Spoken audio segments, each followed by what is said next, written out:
Welcome back to my channel. So this is going to be the first long video in this channel.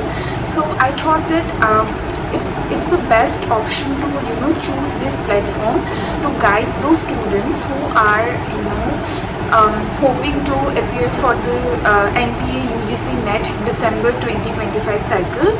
So firstly, talking about like what is this exam, like what is this exam which is known as NTA UGC NET. So basically this exam is the eligibility for you to become assistant professor. So most importantly, now like NTA has provided three categories in this one particular examination, where you have the opportunity to crack like three separate categories. The first category is the PhD category, the second one is the assistant professor category, and the third one is the JRF category. So one examination is going to make you eligible for three categories. So but there is a disclaimer that this examination doesn't assure you that you are getting a direct seat into a college for becoming an assistant professor. This exam is basically, it's an eligibility exam. So if you crack the NET exam, then you are eligible to become an assistant professor, which means that you have the chance to apply for any colleges wherever there is any kind of vacancy. Then you are eligible for that. And for PhD category, that category still speaks about that you have the eligibility to apply in any universities with that particular school, where you get the direct chance to enter the university, and you don't have to sit for the written examination. And the JRF is basically the fellowship which NTA provides to the students for doing their scholarly work. So I hope now you understand what this particular examination is. So students, coming to the most important part, what will be the strategy? So for that, I have tried listing down few strategies which you can implement in your preparation time. So first of all, understanding the syllabus. As you all know that in both the paper 1 and paper 2, each paper has 10 units. So if I sum up like both the papers, then there are total 20 units including both paper 1 and paper 2. So talking about paper 1, so there are sections which will ask you for logical reasoning. Then there is also mathematical reasoning. Then there are parts which will talk about higher education, teaching aptitude, and then environmental studies, research aptitude, and there is also part of reading comprehension. So for doing that, I will say that you first of all you have to understand what are your strongest part and what are your weakest part. So during this preparation time of mine, I have always made sure that I try to understand my strength and also my loopholes. So for understanding my strength, I've tried understanding what will be the what will be the particular demand from each particular unit. So for doing that, I have understood the syllabus very precisely and very nicely. So talking from my personal experience, I have seen that students who are preparing for UGC NET, they often they're good with the parts which asks for teaching aptitude and then higher education, then research aptitude. But when it comes to data interpretation or mathematical reasoning, people are generally weak with that part.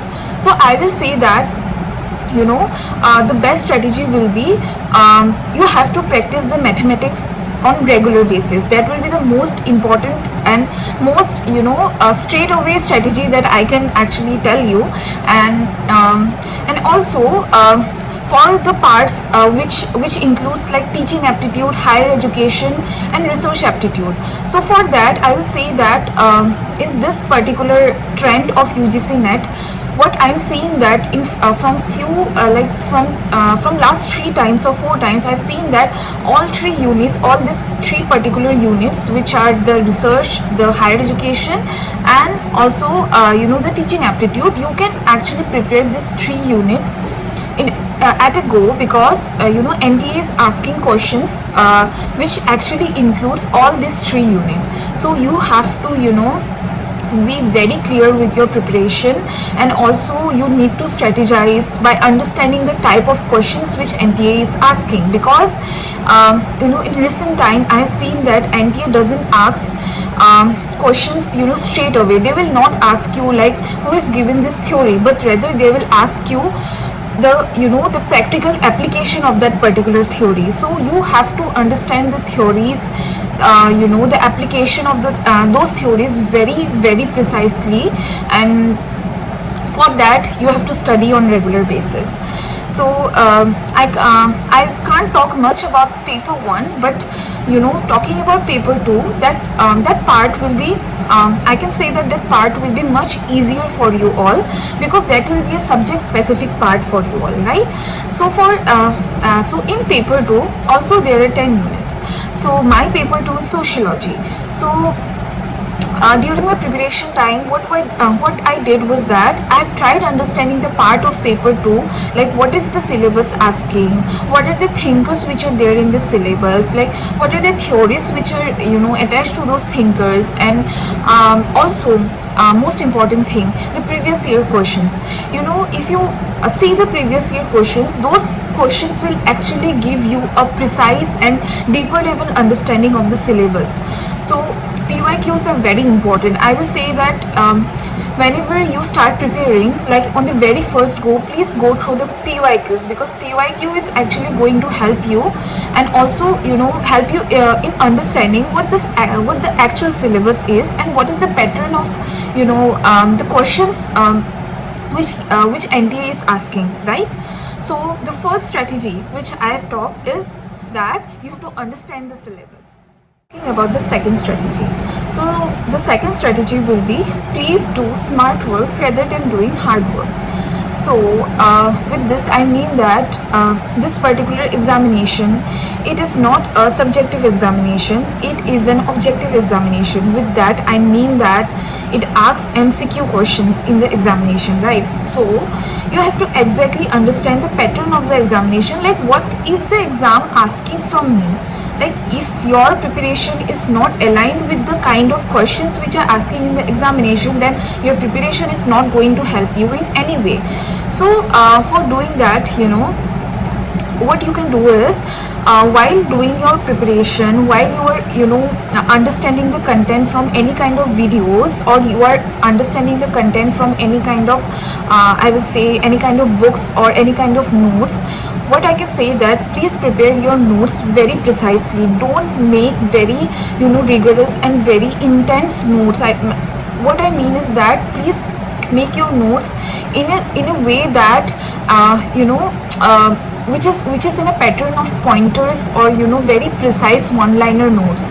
Like I'm not telling that your entire note should be in a pattern of pointers, but I'm telling that there can be two separate registers for that. Like in one register you can make very detailed notes where you are explaining every theories, you are talking about every thinkers, you are talking about every unit very detailedly. But in the second register, what you can do is that you can make a shorter version of the first register. So in the second register it can be a register of bullet points or pointers, because what I have seen that in the MCQ based examination, these pointers are going to help you in cracking the codes during the exam hours, because they are going to ask you very application based question. So for that just making rigorous notes and very intense detailed notes is not going to help you. Rather than doing that, try to understand the theory from the books or the videos or any kind of coaching that you are taking, and after understanding the theory, try to bring out every little detail from that particular theory, and try to make frame questions of your own. So for say, like if you have studied one particular paragraph, so from that particular paragraph try to frame questions as many as you can. Like this is one strategy which I have implemented.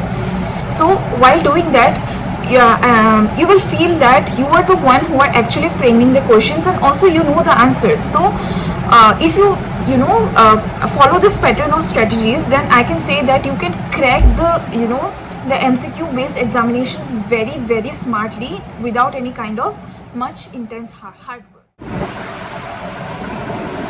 Now talking about the third strategy. So third strategy will be time management. Students, time management is going to be the key for success in this particular examination, because as you all know that there are total 2 papers and in total there are 20 units.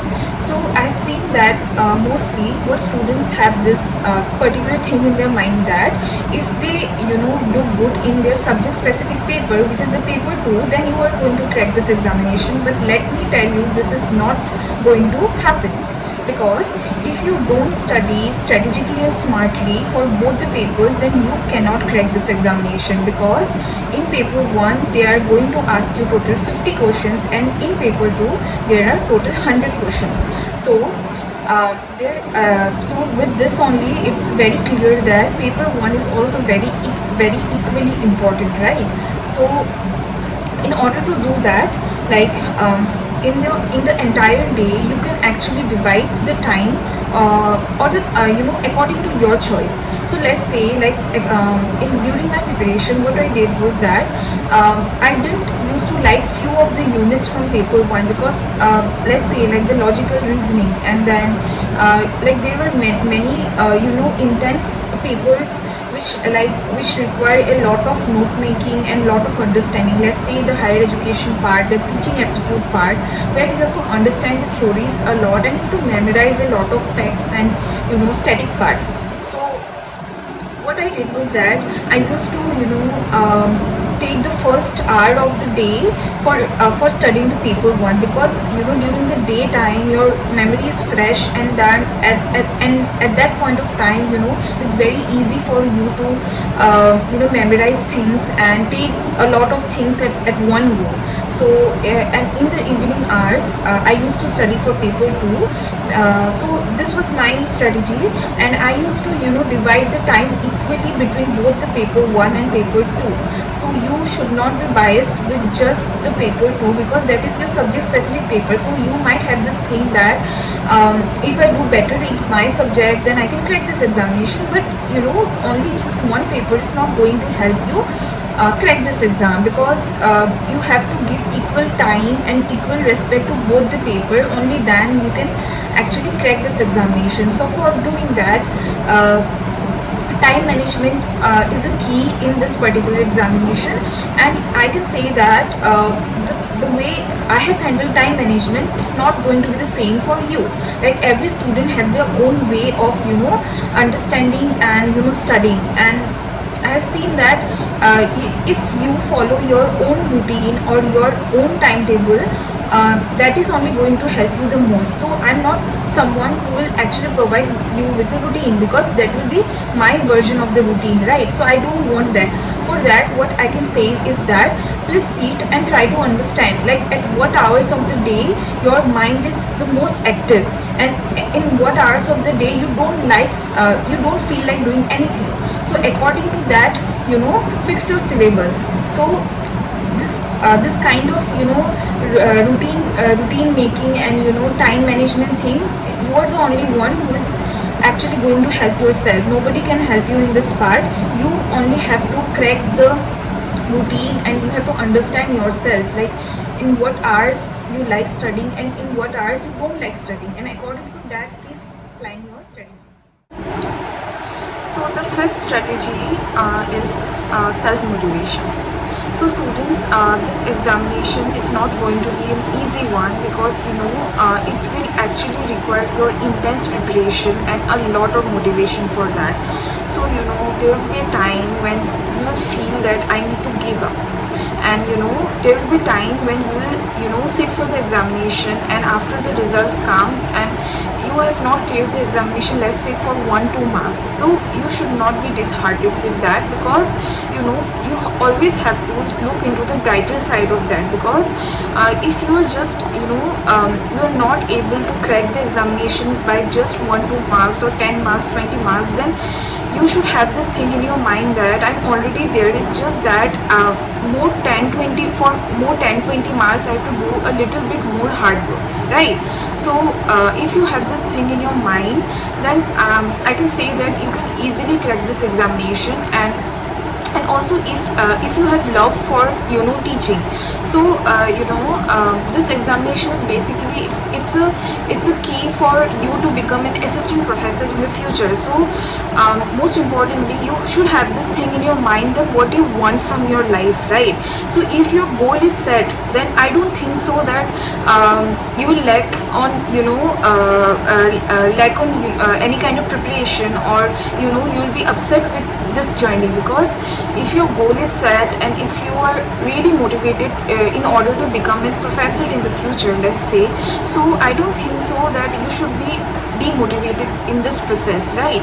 So self motivation is very important, and it's really going to help you in this particular journey. So always have this positive thing in your mindset that today in whatever ways I am performing, like let's say you're giving a mock, you are not scoring that great, you should always have this thing in this mind that if I am not scoring good today, it's totally okay, I can do better than this. You should always have this thing in mind that with each passing day you'll perform better, right?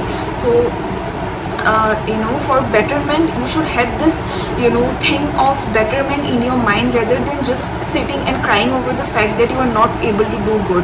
Like if you are performing better with just 1-2 marks in each passing day, then that is also going to be really helpful, because your graph is raising each passing day, right?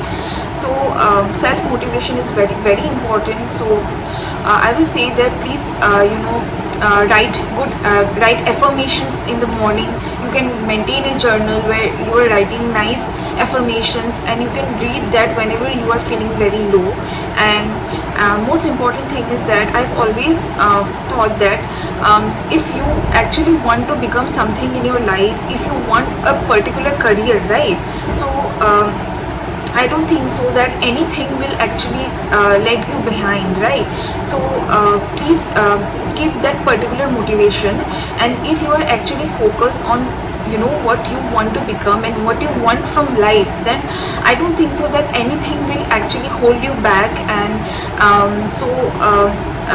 these are all kind of points which I really wanted to share with you. And apart from that, also in the last part of this video, I can actually give a list of channels, or people whom you can follow in this particular journey.